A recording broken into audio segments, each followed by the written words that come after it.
the term vaporware came up, Right. because there was no product.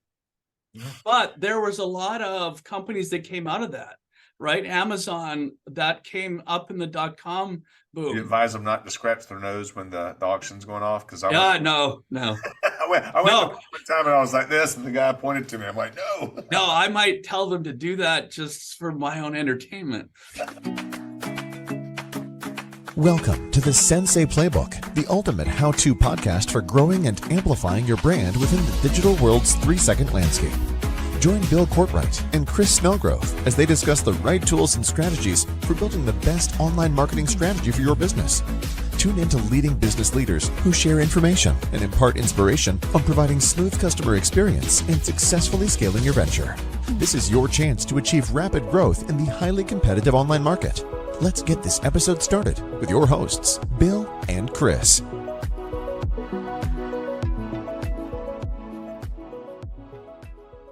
Hello, ladies and gentlemen. Welcome back to this week's episode of the Sensei Playbook Podcast, independent dealer marketing strategy to do less and make more. Man, I have the most amazing guest. We have the servant leader and CEO of the Arizona Independent Auto Dealer Association. He's going to be with us for the next hour. And folks, all I can tell you is after listening or viewing, you are going to be smarter, well aware, and better at everything you do for having listened to and viewed this episode. Stay tuned. Okay, so Mr. Warkentin. Yes. What can you tell us about the goings-ons at the Arizona Independent Auto Dealer Association? We're growing. We've seen the second largest growth of any association in the nation this year, which is, I think, pretty significant. Overall, the growth rate nationwide with the associations, independent dealer associations, is in a negative. It's around minus 3%, and we're plus 23%. I guess you'd say, somebody asked me what made the difference, why the growth, and I don't feel like we're doing anything differently than what we've been doing. Take credit, Dave. Take credit. Yeah, I think that, like with any type of marketing, you hit people in a million different directions, and eventually you start getting traction. And it's not specific to dealers. It's just humans are, we're easily distracted. We're interested in the next shiny object. We're busy with our hair on fire, as you can see. Didn't successfully extinguish the fire for myself. But it's hard to get dealers to pay attention or humans to pay attention. So we just keep doing things for the right reason. I consider my mission as life is that of a servant, and I run the association that way. We're here to serve the dealers and help them achieve their grandest goals, whatever those might be. Put their children through college, or to employ staff and have them enjoy their work, whatever it is. I'm here to help with that. And I guess it, obviously makes a big difference. We've got a good reputation in the industry, and I've got a very active board that understands their mission, which helps a lot as well. How many members do y'all currently have, Dave? We have around 420. I use NIADA's membership numbers. We are an affiliate association, and just for consistency's sake, I'll use their drop method, and whatever they report back as current membership, that's what I say is current. I keep dealers on longer than that. I'll have dealers that don't renew, and then I invoice them the next year and they renew. So the only reason they didn't renew the previous year is because they didn't pay attention and renew, despite the fact they received multiple statements and invoices and phone calls and so on. Yeah. As a new dealer, say I'm starting a new lot in Arizona, what are some of the benefits? Why should I join the Independent Dealers Association? Well, one of the big reasons is we'll actually help you get your license. So we'll send you a checklist with links to all the agencies where you'll do your paperwork and get the forms and so on. And then we'll give you a place to upload everything, re-review everything, help you fix any mistakes. And there's invariably gaps in the application, additional pictures required or whatever that might be. And then we submit it on the dealer's behalf. I think that every dealer should be a member of their state association, because they then have a backstop. They have someone that they can call to answer questions. And frankly, there's nowhere else for them to call for a lot of this stuff. There's zero advice except from us. And I just know that to be true. I'm very honest about what we can and can't do. And if we're not good at something, I'll tell you, but we're very good at helping dealers get the answers that they need to succeed. So I think that's the biggest benefit of membership. They of course get their buy and sell fees at the auctions, which more than pay, that's a good cash reason to be a member. They'll qualify for close to $3,000 worth of auction discounts as a member, and 98% of dealers buy from auctions. So frankly, they'd be crazy to not be a member. They lose money by not being a member. I always say, join us to spite us. We're going to join you and use those buy fees. Great. I love it. That works for me. That's awesome. And then we, we've got events and so on. We do compliance training every month. We do a new dealer orientation. Every second month, we had 52 dealers register for that, for the one we just did on Friday. We do that at one of our local auctions, and we do a mock auction as part of it. So dealers don't walk into an auction and feel intimidated. They get to see it first in a sort of more tame setting, and let them see what you need to do to buy a car, check a car in, check a car out, get titles, hand in titles, make payments, walk the lot and look at cars. And that way they've seen it all, and they can ask what they might think is the stupid questions, but those are, the questions that need to be asked. Frankly, I think it's, I agree there are no stupid questions. It seems, you might think that's not true, but I believe it is. If somebody asks the question, there's somebody else in the room had the same question, but they were too embarrassed to ask. You advise them not to scratch their nose when the auction's going off? Because no. I went one time and I was like this, and the guy pointed to me. I'm like, no. No, I might tell them to do that just for my own entertainment. That's funny. Bill has suffered from my weird sense of humor already. I'm thoroughly enjoying this conversation for sure. Chris, I was going to pivot, if it's cool, to marketing. Chris and I are a couple washed up car guys turned marketers, and still love the business and everyone in it. But we believe as marketers that business is not about the products or services that we sell or deliver, but rather the stories that we tell our customers. So what's your story? How did you get into the representation as the executive director of the AIADA, and what led you to that path? And tell us and share with our listeners and viewers what that was all about. Okay. So out of high school, I got into IT, and I spent 20 years in IT. During that time, I also joined a barbershop chorus, and I sang in a couple of district champ quartets. And this actually matters. So as part of that, I've performed I've probably done 300 performances or more, probably more. I performed, the largest crowd is probably 10,000 people. But normally probably 800 to 1,200 people in a theater in all of these communities throughout the Pacific Northwest. And part of doing that makes me very comfortable in front of people. I've learned that a public speaking will not kill you.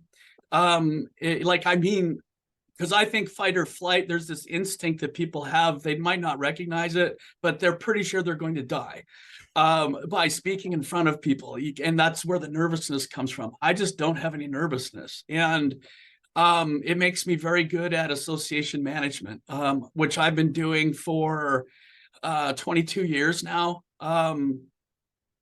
I started in it when I Well, in one of the quartets I was in, I traveled to Walla Walla, Washington, and I met my future wife there. And because she sang in a Sweet Adeline chorus, and they had hired us to come and sing on their show. And so I met her. Our hosts, matchmaked my wife and I together. And 2 weeks later, we were engaged. Wow. She doesn't like me to tell people, but it's been, a long time. So I think it's okay, honey. If you see this, which she probably won't, unless I show it to her. But I met my future wife there. Eventually, I moved to Walla Walla, and I ran the Chamber of Commerce there, which is where I got into association management. I did that for 10 years. Then I ran a Chamber of Commerce here in the Phoenix area. One of them, there's probably 10 or 12 of them just in the Phoenix area. And then I moved from there over to the Dealer Association. I love doing lobbying. I love being an advocate for my industry. Frankly, I've never had a job that I got to significantly help in real world situations so many people every day. Yeah. Never. It's not, when I filled out my aptitude test or whatever in high school, did it say you should go be a dealer association CEO? No. But I think it would have said, you like helping people. You're a good leader. You're fast on your feet. You're intelligent. You're a systemic thinker. So you're able to put a lot of sort of ideas together or inputs and come up with a good conclusion. That just makes me very good at what it is that I do. And I love it. Like I said, my mission in life is that of a servant. So I'm in the perfect position to do that. Well said. Great story. Gosh, that was great. Very cool. Chris, next question. I'd like to know from a marketing standpoint, well, not really marketing, but online, like when you're talking to and advising your dealers, is there an emphasis on, like, do y'all have any type of focused training on online reputation and presence and how important that is? No, we'll turn to our consultants that work in that arena to work with dealers. Honestly, it is very difficult to get dealers to pay attention to something that isn't selling that particular car today, or getting that replacement part or whatever it might be. I do have some dealers in Arizona that are very strategic. They're very data oriented. I just look at it as they look at what they do scientifically. They look at the numbers and let the numbers help them decide what it is they're going to do. And those dealers are very, very successful as a result. They're usually ahead of the market rather than a lagger. If you're lagging the market, you're never going to do as well as you could be, and which is where the data is so important.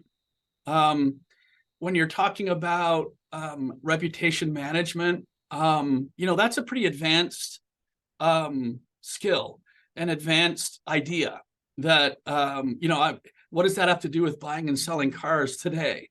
Well, it doesn't in a short-term way, but long-term, it has everything to do with it. It has to do with how much growth would you like to have? What is it that you can do better than your competitors? Would it make sense for you to focus on the experience of the customer versus the lowest price? Because if it's just lowest price, it's a race to the bottom. Bill, you were saying, or it might have been Chris, that the people aren't buying a car, they're buying, I think you said, the conversation or something. I believe what they're buying is they're buying an experience. They're buying a solution. They're buying a solution today and a solution tomorrow. And I think it's in that arena that you're no longer racing to the bottom on price. People aren't coming to you for the lowest price. They're coming to you for the best solution. Whether it's getting your family to, your kids to school or a family vacation or a dependable vehicle or, whatever that might be. It's not about the lowest price. Right. Yeah, I think in large part, people are buying peace of mind. And to the degree the peace of mind they're buying is credible, as said by others, hopefully online, they can feel a little bit more safe and secure in their decision, because I think, buying a pre-driven vehicle from an independent dealer today is probably one of the more perceived risky things we do. Absolutely. I think that is the the issue, which is, us and attorneys, we have the most jokes about us. And I think that frankly, it's well deserved. Maybe not for us individually, but our industry is well known for maybe not being as forthright and honest as it could be. I think the majority of dealers, frankly, are forthright and honest. But that's an obstacle you need to overcome before that relationship even begins. That preconceived notion of the used car dealer. Yep. Yeah, but once you get them, if this is about experience and trustworthiness, and I'm always going to talk to Dave, because even if he doesn't have the car or the vehicle that I need, he'll make sure that I get into the right solution for me. And I'll always give Dave the first chance at the sale because of that. That's the relationship that you want to have with your customers, I believe. Yeah, I think that's still true. I think it's always been true. As humans, we have a deep desire for relationships, and which is the way I operate. My dealers all know me. I wear my heart on my sleeve. I might stick my foot in my mouth sometimes, according to my wife.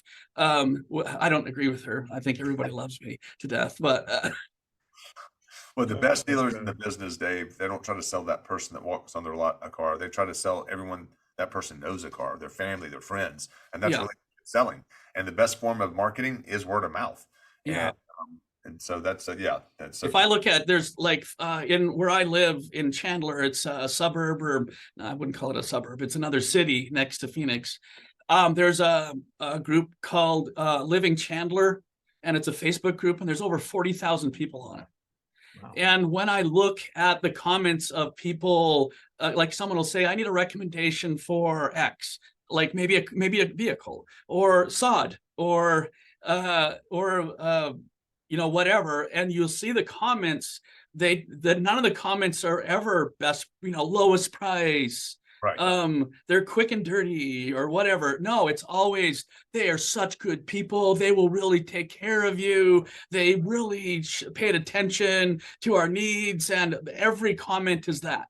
Every single one, every single time. And there's so much business goes on just in that conversation, because you'll see 5 or 6 companies that are recommended, 2 or 3 of them percolate to the top. There's the most comments. Those are the businesses that had the biggest impact on their customer. Yeah. People trust their social networks today, and they go to them and they ask. They ask about healthcare, automotive, home service companies. That's one of the first places. Sometimes they don't even go to Google. They're going to their social networks and asking, like, who can I go see? It's more trustworthy, frankly. If you you have to be good at looking at comments to know, is that a plant or is that a real comment? Right. Is that just a friend that was asked to make a comment, and or was it really a real reputation type comment? So like the Facebook group is just somebody asked and people said and then if 10 or 12 people are saying the same company, you can't get better advertising than that. And that's where your reputation now matters. And that's why car dealers love referrals, because they close at a 70% rate, 70 to 75% close rate versus a walk-in at 15%. Absolutely. Absolutely. A transference of trust from a family or friend to the other person. They walk in and they already trust the business because of the trust that their family member or their friend has in that business. And when I teach compliance training, one of the things I talk to the dealers about is how important it is to take care of your customers, because that'll take care of, people aren't going to make complaints about you. You're not going to have regulatory agencies snooping around because you harmed a customer in the customer's mind. You're taking care of customers. You're going to take care of most of your compliance issues just by taking care of your customer. That's right. Yeah, we have a saying: if you don't take care of your customer, somebody else will, and that somebody else is your competition. Exactly. And if you've taken care of a customer like that, you're not spending anything to market to them anymore. You're just being, sort of your true, genuine, helpful, considerate, thoughtful self. You amplify that and you're just going to get business. Well said. So this will be my last question, and then Chris will have the last word. And well, did you guys want to talk about AI at all? Well, I was gonna say, listen, it's coming. You mentioned laggards or market laggards. So I thought I'd bring up early adopters and the technology and the marketing technology that is so top of mind, or water cooler conversation. I think it's largely misunderstood, and I would love, from an executive servant leader like yourself, representing a fairly large conservative state's independent auto dealer population, what your opinion is, your insights from an IT perspective to AI and marketing technology today. Yeah. So I did a bunch of research, Bill, since you and I talked, because I have some definite opinions about AI. And, I was in IT for a long time. And I'm hyper aware of the next buzzword versus the next thing. I think that AI right now is good at some things. It's good at content generation. I won't call it content creation, because there's still a lot of work you need to do to get the content ready for prime time. I've used AI, for example, to write a bio for somebody for our conference. He didn't have a bio. And I just did a copy and paste of everything on his LinkedIn, and I fed it into ChatGPT, and I said, give me a 50-word bio. I want you to emphasize this part of whatever his experience was. And it spewed out a fantastic bio. And I don't even remember if I even changed a word on it. I probably did a couple. And it was so good that at the conference, he said, "Where did you get that bio?" And I said, ChatGPT. And he couldn't believe it. And that's what I've used ChatGPT for, is I've used it for to do kind of the heavy lifting at the beginning of a creative process, where and it's not, you can usually tell if something was written by AI, which to me, I think that when you feed stuff in and it figures out how to word it and so on, I think that's getting to AI. A lot of where the term AI is used, which I think it's being used as a buzzword, where you're like, they'll saying we're using AI for chatbots. That's not that bullshit. There's no learning going on. It's a question response that you've pre-programmed, that here's all of our inventory, and if they ask blah blah blah, you need to show them stuff that meets that criteria. There's no learning that went on there. You pre-programmed it to respond in a certain way. I think that with ChatGPT, they're able to feed in a whole bunch of information, and when let's ask ChatGPT a question, it gives you an answer. That's based on all the information. So that I call that there's some learning that is going on there, but it's also garbage in, garbage out. It can't differentiate lie from truth either.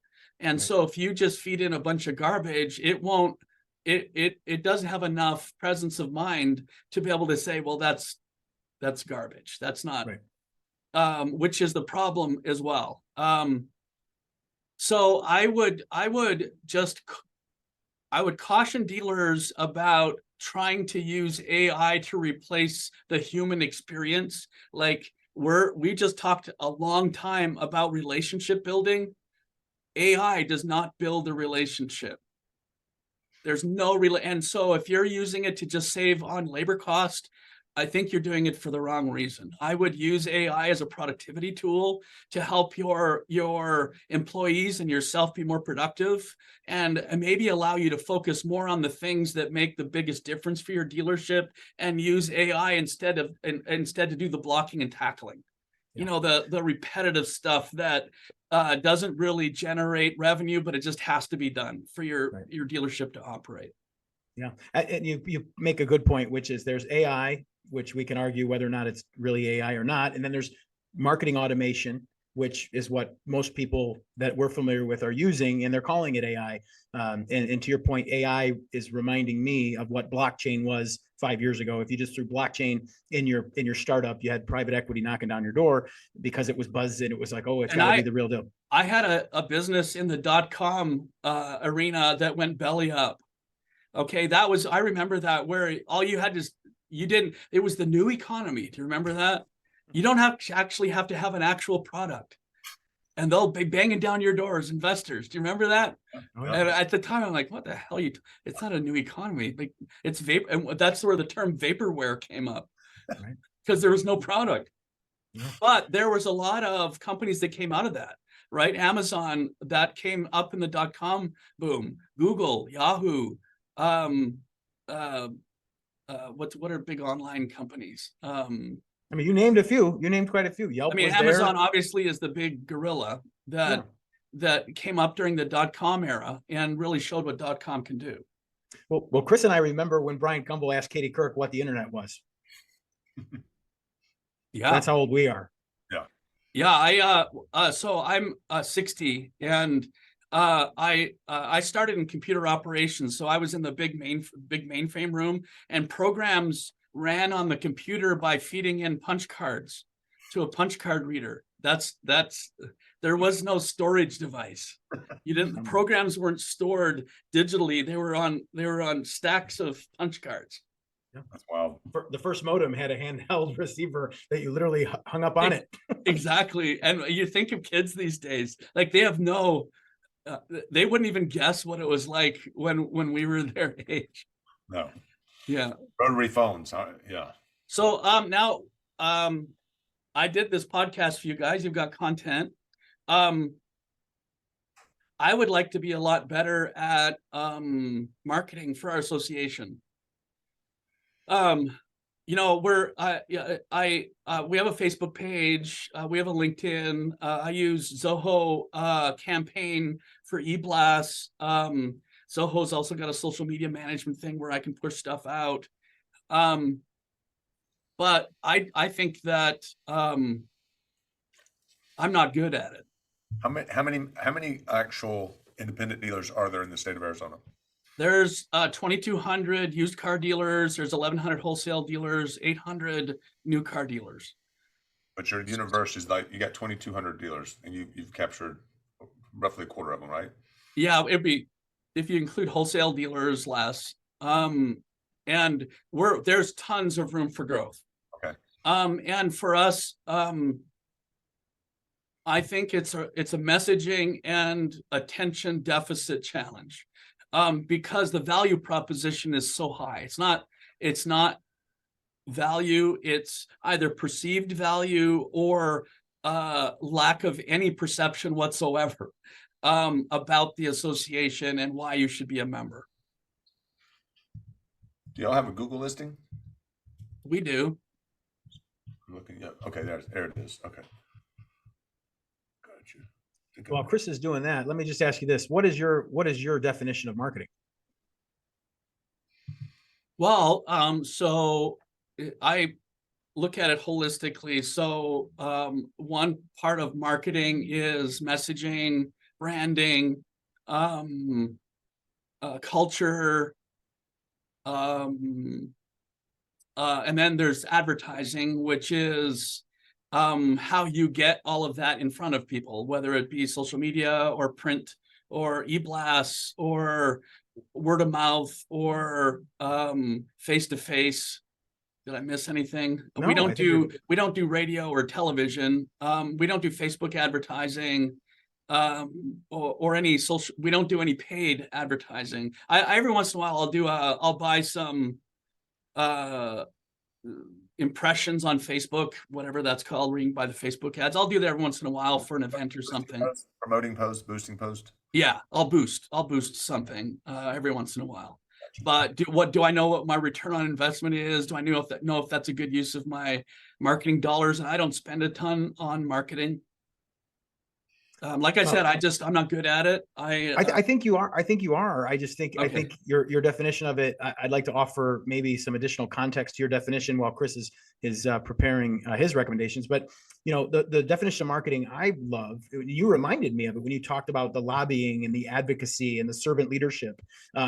those are things that when you said those, you spoke with a little more volume, with a little more emphasis, and it indicates an emotional tether to that concept. There's passion there. And the best definition I've ever heard of marketing is sharing an individual or organization's passion for their product or service with the individuals and organizations that need to know that they exist. And it's that sharing of that emotionally filled messaging, as you correctly pointed out.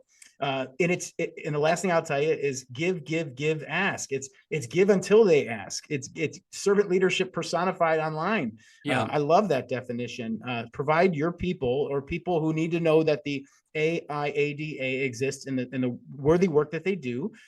Give those people the information that they need, the inspiration, and then influence them to make the decisions that are in their best interest. And give as much value as you can, and make sure they share it with others. Make the content hard to forget and easy to share, and they will, and you'll grow and grow, because I think you're tailor-made for the concept. And I know Chris has some recommendations, because he's a gifted promoter, and that's the second half of marketing. I was trying to articulate what I'm doing differently that has caused us to grow. We were when I was hired, growth, and then maintain. And in the last couple of years, we've seen growth. And the one thing I did change is I don't just email my members. I email every dealer in the state. I keep them updated on what's going on. I use the opportunity to give them messaging as well. And in fact, the new dealer orientation had 15 dealers there that were not members, but the ones that didn't just get their license, but they've been around for a while, they said, "Oh yeah, I get your emails." So I know that dealers are noticing that they're getting my emails. It's not like they're not seeing them. And that's one of the things that I did differently. During the pandemic, MBD also did a huge systems implementation that they botched. And the only communication that dealers were getting were from me. On the botched implementation, MVD wasn't even communicating with the dealers. And like they'd coming into a weekend and they don't know if the systems will be working for them to be able to sell cars, for example.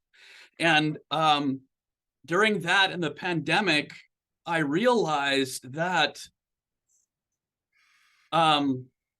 I can be more front of mind for dealers if I communicate to all of them. I had dealers joining just as a result of, I had a franchise dealer call me and said, "I know you're going to think this is weird, but during this botched MVD implementation, you did so much more for us than our own dealer association did. I just wanted to let you know how much I appreciated that." And that really hit me, that by putting ourselves out that way, like you said, let people see the passion and the servant mission, let them see that demonstrated, and it has an impact on people. That's one thing that did change, I guess, come to think of it, now that we're talking about it. But the question is, how do I get them to translate that into investment in the association that's improving their life? How do you promote the membership on a regular basis to the complete list of dealers? How are you promoting it? Are you do you ask them every once in a while, "Hey, join the association for this amount of money"? So I do periodically, but I don't think I do it often enough. I just did one a couple of weeks ago, and I went into some detail about benefits of membership, what we do, why advocacy is important. And then at the end, I said, at the beginning, I talk about buy fees. And then I say, well, but that's not even the best part. The best part is advocacy, voice with regulatory agencies, help with all your dealer questions, connections to vendors, discounts in other areas, those other things that, frankly, I think they're intangible, but if you add it together, worth way more than $2,000 in buy fees if you're a member. And how did you deliver that message? Was it e-blast? Now, was that email? Okay, written text? Written text. Yeah, that message that you just delivered, if it was a video from you, would be Very effective, I think. Like, take what you're doing in text and also put it in video. That way you can promote it online. You can put it on the Facebook. You can boost it. Yeah. Now you can put that message, but have that call to action in every single communication. And, remind people, how much is your membership annually? $350. $350. Yeah. Nothing, right? I mean, you break that down to the ridiculous. That's a small price to pay for the benefits that you guys offer. So I would promote that on a regular basis. And, Facebook is an excellent way to boost it and get it in front of people. Yeah. But keep those messages short, keep them often, and keep them consistent. And always, start with the compliance or whatever, the benefit, and say, by the way, that's not the best part. Yeah. The best part is over here. Always just layer those benefits. The other thing I would recommend is you've only got 5 Google reviews. So I would recommend trying to get more of your current members to leave your review. The way you do that is just ask them and give them a link in order to do that. They will do it if you ask them, especially the ones that you know personally. Yeah. And if you make a personal plea, hey, I'm trying to get my reviews up. But the more Google reviews that you have, the more trust you communicate. Okay. And then you take those Google reviews, the good ones, repurpose them into marketing assets. That's what we do for our clients. This is giving away our formula, which we'll send you. Remind me, Bill, and we'll send him our reputation marketing blueprint. That gives away our entire formula. So you take the Google reviews, you put them in Facebook post, and then you boost those out. That's not you, the association, saying, hey, we're great. Right. That's your members saying it, which is more trusted. That's an excellent way to communicate trust in the services, the 40,000 arena. Yeah. But I saw him when he wouldn't use cuss words on the stage. And then when he started, using, dropping F-bombs, it shocked a lot of people. Oh my God, he's a public speaker, personal development. He can't be dropping F-bombs. Yeah. But he just got more real. And I've seen his evolution. And I mean, his following is almost cultish. He has some people pay $100,000 to go to every event and sit in the front.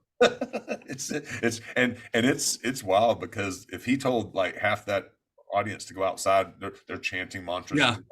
And it's like, if he told those people to go outside and to kill 2 people, that half the people in there might. So it's pretty bizarre. But but more power to him, and you can't argue with success. Yeah. And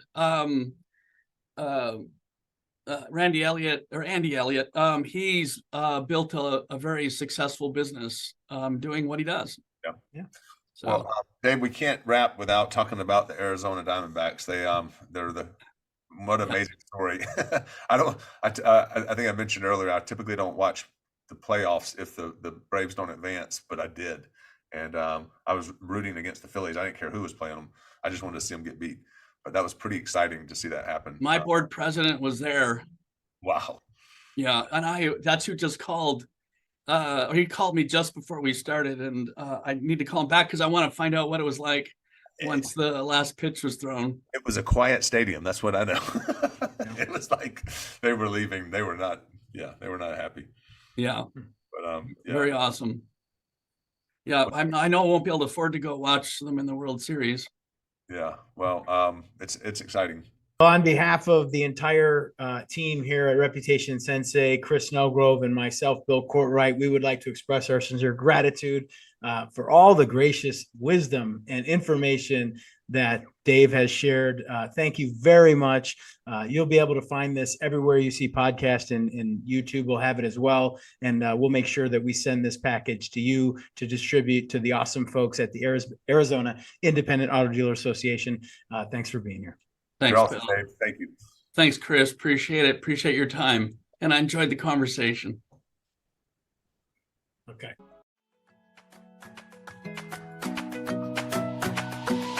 That's all for this episode of the Sensei Playbook. May these strategies help you build a powerful business roadmap and dominate the online marketplace right now. Be sure not to miss another episode jam-packed with valuable advice from our marketing martial artists, Bill and Chris, by subscribing to the podcast at podcast.reputationsensei.com. Don't forget to share with your friends and fellow entrepreneurs who also aspire for massive business success. Thank you for listening. Until next time.